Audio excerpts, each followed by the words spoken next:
अगर आपको खांसते, छींकते या हंसते या फिर एक्सरसाइज करते, सीढ़ियाँ चढ़ते या कोई भी वज़न उठाते वक्त पेशाब की कुछ बूंदें लीक हो जाती हैं तो प्लीज़ इस प्रॉब्लम को लेकर शर्मिंदा मत होइए। बहुत सी फीमेल इस प्रॉब्लम को किसी के साथ डिस्कस नहीं करती हैं, लेकिन एक इम्पॉर्टेंट बात समझना बहुत ज़रूरी है। यूरिन लीकेज को सिर्फ उम्र बढ़ने की वजह से नॉर्मल कहकर इग्नोर नहीं करना है। यूरिनरी इनकॉन्टिनेंस एक मेडिकल कंडीशन है। आज की इस वीडियो में हम बहुत सिंपल लैंग्वेज में समझेंगे। नंबर 1, यूरिन लीकेज होता क्यों है। नंबर 2, इसकी डिफरेंट टाइप्स क्या हैं। नंबर 3, कीगल एक्सरसाइज क्या है और इसे सही तरीके से कैसे किया जाता है। नंबर 4, क्या हर औरत को कीगल एक्सरसाइज करना चाहिए। नंबर 5, कब मेडिसिन की ज़रूरत पड़ सकती है। नंबर 6, और कब डॉक्टर से मिलना बहुत ज़रूरी है। तो फ्रेंड्स, वीडियो को एंड तक ज़रूर देखिए। यूरिन इनकॉन्टिनेंस क्या होता है? जब यूरिन पर आपका कंट्रोल कम हो जाए और बिना चाहे यूरिन लीक हो जाए। ये लीकेज कभी सिर्फ कुछ ड्रॉप्स में होता है और कभी ज़्यादा अमाउंट में भी हो सकता है। लेकिन सबसे ज़रूरी बात यह है कि हर यूरिन लीकेज एक जैसा नहीं होता, इसलिए ट्रीटमेंट भी सेम नहीं होता। स्ट्रेस यूरिनरी इनकॉन्टिनेंस क्या होता है?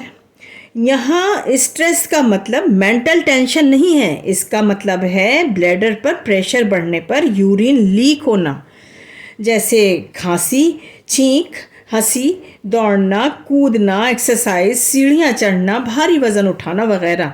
इससे एब्डोमेन के अंदर प्रेशर बढ़ता है। अगर पेल्विक फ्लोर मसल और यूरिथ्रल क्लोजिंग मैकेनिज्म प्रेशर को एडिक्वेटली काउंटर नहीं कर पाते तो यूरिन लीक हो जाता है। अब दूसरा इम्पॉर्टेंट टाइप है अर्जेंसी यूरिनरी इनकॉन्टिनेंस। इस कंडीशन में औरत को बहुत ही तेज़ पेशाब आता है और वॉशरूम पहुंचते पहुंचते यूरिन लीक हो जाता है। मतलब ये कि वॉशरूम पहुंचने से पहले ही पेशाब निकल जाता है।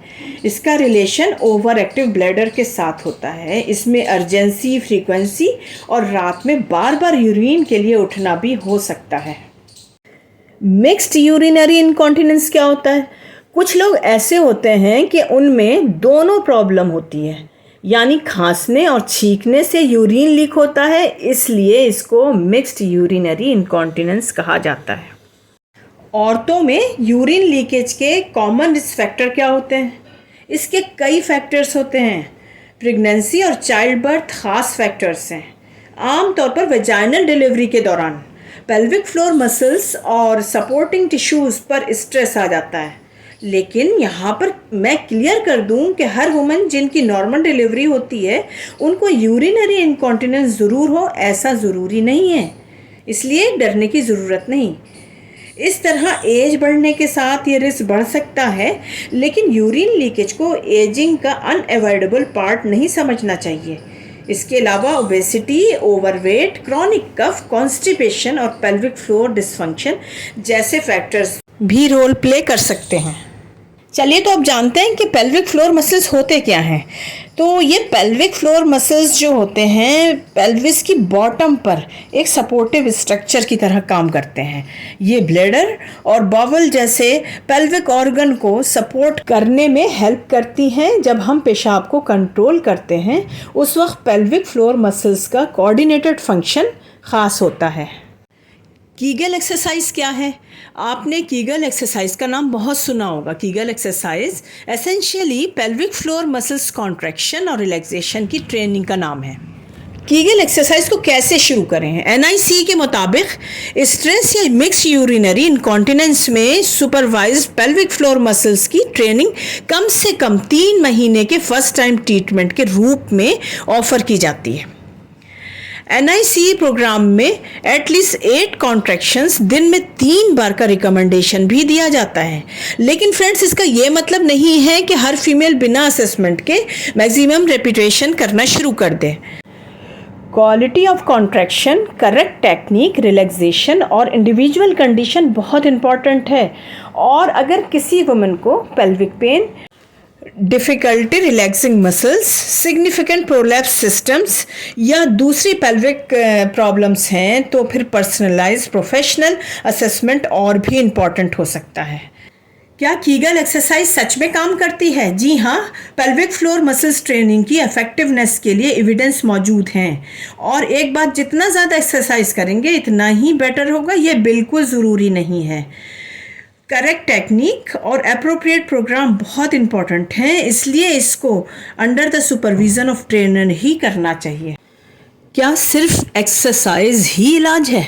नहीं दोस्तों, इसका ट्रीटमेंट सीवियरिटी, इनकॉन्टिनेंस और कॉज पर डिपेंड करता है।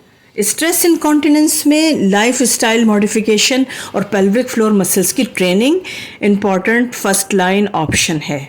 अगर सिम्टम में कोई इम्प्रूवमेंट नहीं दिखाई देता तो डॉक्टर फर्दर ट्रीटमेंट ऑप्शन को डिस्कस कर सकते हैं। कुछ सेलेक्टेड केसेस में पेसरी या सर्जिकल ऑप्शन भी कंसिडर किए जाते हैं, लेकिन सर्जरी हर फीमेल का पहला इलाज नहीं है। अर्जेंसी इनकॉन्टिनेंस में क्या इलाज होता है? अगर प्रॉब्लम शुरुआती है तो ट्रीटमेंट अलग हो सकता है। ब्लैडर ट्रेनिंग एक इम्पॉर्टेंट बिहेवियरल अप्रोच है। इसमें औरत ब्लैडर हैबिट को ग्रेजुअली मॉडिफाई करती है और ट्रेनिंग लेती है। कुछ औरतों को मेडिसिन की ज़रूरत भी पड़ सकती है, लेकिन दोस्तों याद रखना, कुछ भी मेडिसिन खुद से स्टार्ट नहीं करना चाहिए। ये काम डॉक्टर का है, तो उन्हीं के अकॉर्डिंग मेडिसिन लेना है।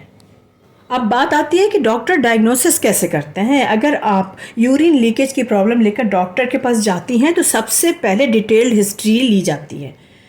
नंबर 1, लीकेज कब होता है। नंबर 2, खांसी या छींकने पर। नंबर 3, यह अर्जेंसी के साथ। नंबर 4, दिन में कितनी बार पेशाब होता है। नंबर 5, रात को कितनी बार उठना पड़ता है। नंबर 6, बर्निंग या पेन भी होता है। नंबर 7, क्या पेशाब के साथ खून आता है। नंबर 8, डिलीवरी हिस्ट्री क्या है। नंबर 9, कभी पेल्विक सर्जरी हुई है। नंबर 10, कब्ज़ के साथ खांसी भी है। नंबर 11, कौन सी दवाएं चल रही हैं। ब्लैडर डायरी क्या होती है? कभी कभी डॉक्टर आपको ब्लैडर डायरी भी मेंटेन करने के लिए बोल सकते हैं। इसमें आप नोट कर सकती हैं कितना फ्लूइड लिया, कब यूरिन किया, कितनी अर्जेंसी हुई, कब लीकेज हुआ, कितना लीकेज हुआ, कितनी बार पैड चेंज करना पड़ा। ये डायरी डॉक्टर को सिम्टम्स का पैटर्न समझने में काफ़ी मदद कर सकती है। क्या यूरिन टेस्ट की ज़रूरत होती है? यूरिनरी ट्रैक्ट इन्फेक्शन के सिम्टम्स, यूरिनरी लीकेज और यूरिनलिसिस रिकमेंड करती है। क्या अल्ट्रासाउंड या यूरोडायनेमिक टेस्ट सबको करवाना पड़ता है? नहीं जी, हर औरत को एक सी टेस्ट की ज़रूरत नहीं होती है।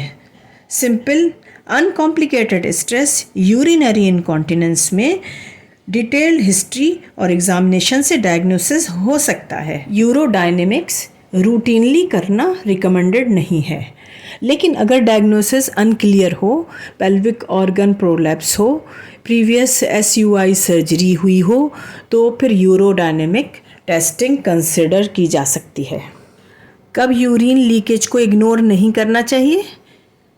यूरिन में खून आ रहा हो या पेशाब करते वक्त दर्द हो रहा हो, बार बार यूरिनरी इन्फेक्शन हो और यूरिन लगातार थोड़ा थोड़ा लीक हो रहा हो और ब्लैडर ठीक से खाली नहीं हो पा रहा हो, न्यूरोलॉजिकल सिम्टम्स हो या पहले कोई सर्जरी, रेडियोथेरेपी की हिस्ट्री हो, तो मेडिकल एवेल्यूएशन ज़रूर करनी चाहिए। Specifically pain, haematuria, recurrent UTI, continuous incontinence, suggesting fistula वगैरह, और अगर यूरिन लीकेज अचानक नए सिम्टम्स के रूप में डेवलप हुआ है, स्पेशली दूसरे यूरिनरी सिस्टम के साथ, तो भी डॉक्टर से एवेल्यूएशन करना सेंसिबल है। एक इम्पॉर्टेंट मिथ, क्या डिलीवरी के बाद यूरिन लीकेज नॉर्मल है, इसका कुछ नहीं हो सकता? ये सोच सही नहीं है। डिलीवरी के बाद पेल्विक फ्लोर चेंजेस हो सकते हैं और कुछ औरतों में यूरिनरी इनकॉन्टिनेंस डेवलप हो सकता है, लेकिन लगातार हो रहे सिम्टम को सिंपली टॉलरेट करना ज़रूरी नहीं। मिथ नंबर 2, यूरिन लीकेज सिर्फ ओल्ड एज में होता है। नहीं, ऐसा बिल्कुल भी नहीं है। यंग वुमेन में भी स्ट्रेस इनकॉन्टिनेंस या इनकॉन्टिनेंस अदर फॉर्म में यूरिन लीक हो सकता है। Pregnancy, child birth, pelvic floor dysfunction और दूसरे रिस्क फैक्टर उम्र के अलावा भी इम्पॉर्टेंट हैं। आपको क्या करना चाहिए? अगर आपको भी खांसने या छींकने के वक्त यूरिन लीक होती है तो पैनिक ना हो सकता है ये खांसी ख़त्म होने के बाद ठीक हो जाए। लेकिन अगर प्रॉब्लम रिपीट हो रही है और क्वालिटी ऑफ लाइफ को अफेक्ट कर रही है, एक्सरसाइज, सोशल एक्टिविटीज़ बंद करनी पड़ रही हैं या फिर पैड्स रोज़ इस्तेमाल कर रहे हैं, तो एवेल्यूएशन करवाइए। डॉक्टर आपके सिम्टम्स को आइडेंटिफाई करके एप्रोप्रिएट ट्रीटमेंट प्लान बना सकते हैं। स्ट्रेस या मिक्स्ड यूरिनरी इनकॉन्टिनेंस में supervised pelvic floor muscles training एक इम्पॉर्टेंट फर्स्ट लाइन ऑप्शन है। लेडीज़, मैं आपसे एक बात स्पेशली कहना चाहती हूँ, पेशाब का टपक जाना कोई शर्म की बात नहीं है। आपको इस प्रॉब्लम की वजह से अपनी सोशल लाइफ, एक्सरसाइज, ट्रैवलिंग या कॉन्फिडेंस को सेक्रीफाइस करने की ज़रूरत नहीं होनी चाहिए। अगर आपको ये प्रॉब्लम है तो अपने डॉक्टर से बात कीजिए और प्लीज़ किसी भी तरह की एक्सरसाइज, ट्रीटमेंट, मेडिसिन को आंख बंद करके इस्तेमाल ना करें।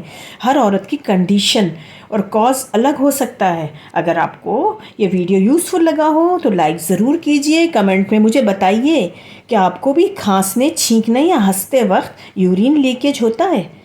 आप सिर्फ यस या नो लिख सकती हैं। अगर आप किसी औरत को जानते हैं जो इस प्रॉब्लम से गुज़र रही है तो उनको ये वीडियो ज़रूर शेयर करें। मैं मिलूँगी आपसे नए वीडियो में। अपना ख्याल रखिएगा। Thank you.